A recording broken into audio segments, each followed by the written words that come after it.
I am very grateful that over the past few years that I've grown older. I'm not old per se, but I'm no longer 18. I am now 23 years young. I have learned a lot. I feel like I've gotten a lot wiser, which is kind of an obvious thing. It'd be concerning if the older you got, the less wiser you got.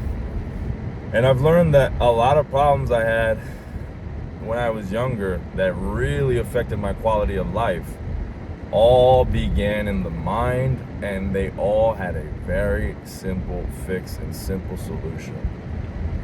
When I was younger, I struggled a lot with self-confidence. I struggled a lot with believing in myself, having confidence in who I am. And I remember hearing this voice in my head that would tell me I'm worthless, I'm stupid, I'm weird, I'm lame, all these negative things. And it severely crippled my social life. It severely crippled my quality of life overall.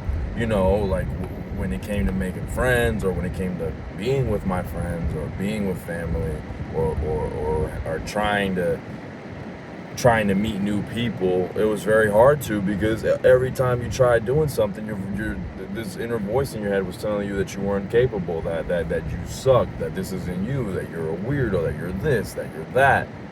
And I can very comfortably say now that voice in my head, for the most part, is dead.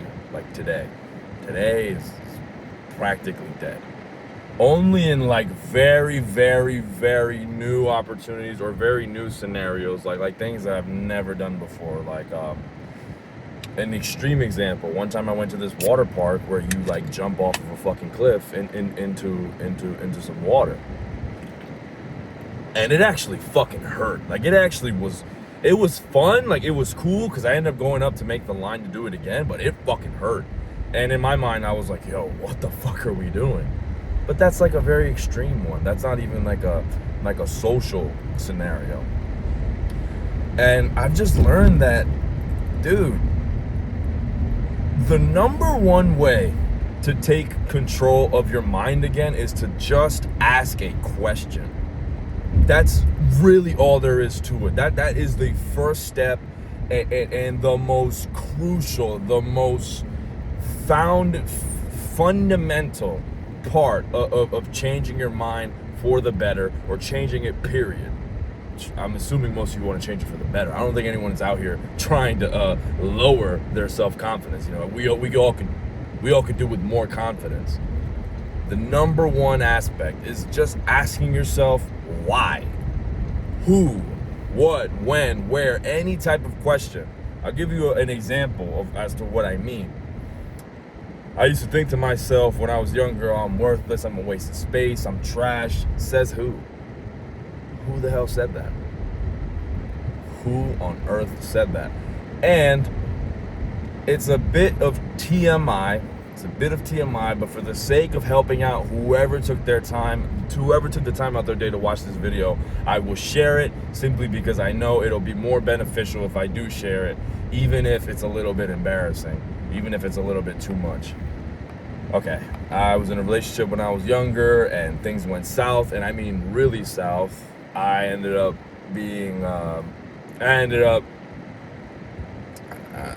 was trying to beat around the bush. I was trying to figure out another way to say it. I got cheated on. And obviously, no one should ever have to go through that. That's not acceptable in any type of relationship, no matter what age, no matter what time period, no matter what anyone tells you. And naturally, it fucked with me. It fucked with me a lot. Not anymore. It was a very long time ago, and I've learned a lot since then. So when I'd hear the thoughts telling me that I'm worthless, even though my then girlfriend at the time, she never said that, and she never said anything to the effects of that. But I mean, actions speak louder than words. So after she did that, I would basically hear in my mind, in her voice, her like saying that I'm worthless, that I'm a piece of shit, that I don't mean nothing, that I'm garbage, blah blah blah. And obviously, what she did was wrong. But I was pretty much cranking it to an 11, like I was just cranking it the fuck up. That is a more complex one, or that's a harder one. I'll give you another example. My dad, when I was younger, I got into trouble like any kid would, and I did some pretty bad things.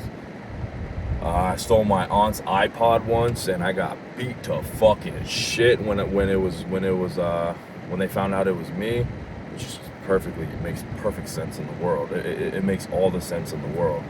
My dad, being like Spanish, he cursed up a storm to me in Spanish, calling me a piece of shit, trash, garbage, blah, blah, blah. And I'm not saying this to say that he's a bad father, because by no means was he. He's the best father I could have ever asked for. He's the best father in the world that I ever could have possibly prayed for. I have nothing but a tremendous amount of love and respect for him. However, and this isn't even me blaming him.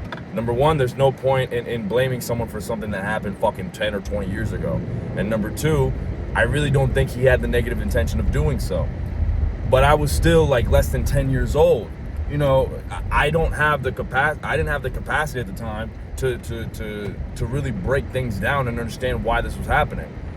He was calling me all this. All I'm thinking in my head is, oh, I'm a piece of shit.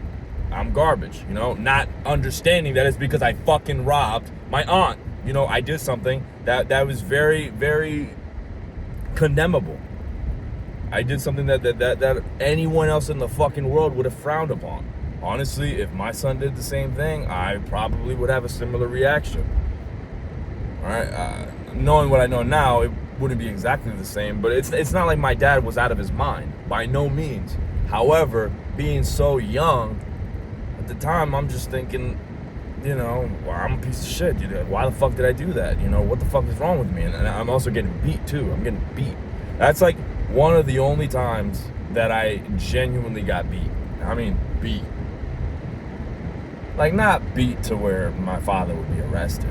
Like, not that level, but I got a fucking ass whooping, bro, and it was well deserved. It's one of the worst things I ever did as a child. Shit, it might be one of the worst things I've ever done, period. Which is saying a lot, because it's not nice. It's not a good thing to have done, but, the fact that it's one of the worst things I've ever done, and I did it when I was like 5 or 8 or something like that, I could live with that. But, things like that, like those key memories, pretty much haunted me for years, and the craziest thing is I never really understood until very recently, when I really sat down and thought, like when you hear these thoughts, when you hear these negative thoughts in your mind, saying that you're this, or that you're not this, or that you suck, or blah, blah, blah, think about a couple things. Think about, who does it sound like? Usually that voice sounds like someone you know. All right, I've never had a negative thought pop up in my mind that I could not trace back to someone. Never. Every single negative thought I've had in my mind could be traced back to an individual. Number two, when does this happen? In what scenarios? What situation? Is it at the gym? Is it at the mall? Is it at the job? Is it at your job? Like, when and where does this happen? And like, what specifically triggers it? And the biggest proponent of it all, because I'd argue it's important to know where these thoughts come from, yes, but the most important part is, are these thoughts even, are they even valid? Are they valid? Like, are they genuinely true? Am I genuinely a worthless, low-life scum? What's the evidence for that? Well, I mean, I have a job. I have a family who loves and cares about me. I got friends who love and care about me. I've had multiple relationships in the past of people who loved and cared about me. When I wake up in the morning, I feel pretty good about myself. I'm grateful I have a roof over my head. I'm grateful that I have a car. I'm grateful that I'm going to school. I'm grateful that I have a job. I don't know if I said that already, but I'm grateful I do. Where's the evidence that I'm worthless? Where's the evidence that I'm a waste of space? I don't see it. I don't see it. Just because you have a thought doesn't make it true. Just because you think something, that does not mean it's fucking true. And you are not your thoughts. This is another. I hope this video truly reaches whoever it needs to reach. because the more I talk, the more I realize there's so many important pieces of information I want to share with you guys. That is the number one, or one of the number ones. This idea of you are not your thoughts, because you're not. You're not what you think. You are simply an observer of your thoughts. That is all you are. You are not the embodiment of those thoughts that could pop up in your mind. You are not. You know, if just because just because a thought enters my mind saying that, oh, you're worthless or you're stupid, that doesn't fucking make me stupid. That doesn't make me stupid whatsoever. That is simply a thought, and I am simply observing that thought. When it comes to these very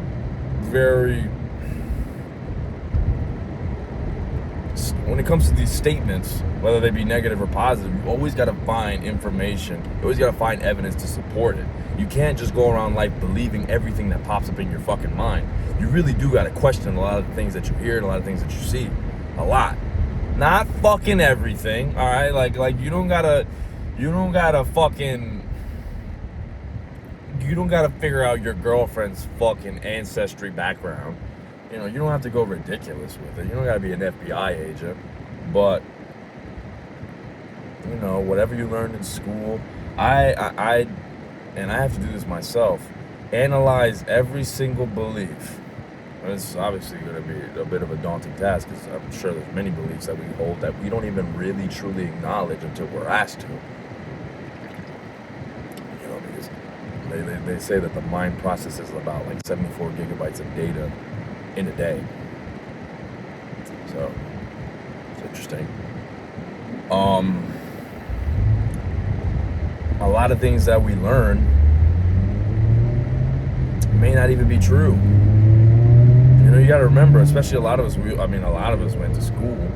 A lot of us went to public schools, and we're kind of just told what to believe.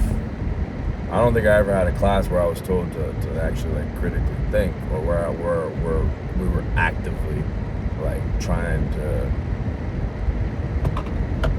Well, I mean English class, but it was always fucking boring, bro. It was always about like some fucking stupid ass book from the 1980s or the 60s or some bullshit. But yeah, I mean, especially when you're a kid, you know, when you're a kid, you'll believe anything. And if you don't take the time to go back and question those beliefs that developed in you as a kid, shit, well, you could be living in a very distorted reality. Seriously. Like, for the longest time, I thought that I used to be scared of sales. I used to be scared of sales. I thought sales was slimy. I thought sales was like, you know, snake. You hear the saying snake oil salesman, and I'm thinking to myself, oh, I don't want to be that guy. I just had this negative perception of it. And then on top of that, because I always saw myself as a more nervous and timid guy, I always said to myself, I can't sell because I suck. I can't sell because I'm this. I can't sell because I'm that. Like, well, how much sales experience do you have? None. How do you know if you can sell or not? Exactly. I don't. You're just guessing you do. You got no type of evidence to back it up. It's you really got to be careful. Everything truly does begin in the mind. You know, if your mind isn't right, anything else you try to do to make your life better is practically just a Band-Aid. You're just throwing a Band-Aid on an open wound. And I'm definitely going to end the video here now. I'd love to talk more, but I understand that not everyone can sit down and watch 14-minute videos. However, I know there's someone out there who will. So, if you enjoyed this video, please like, comment, share, and subscribe, and stay tuned, because a lot more will be coming. All right? Peace.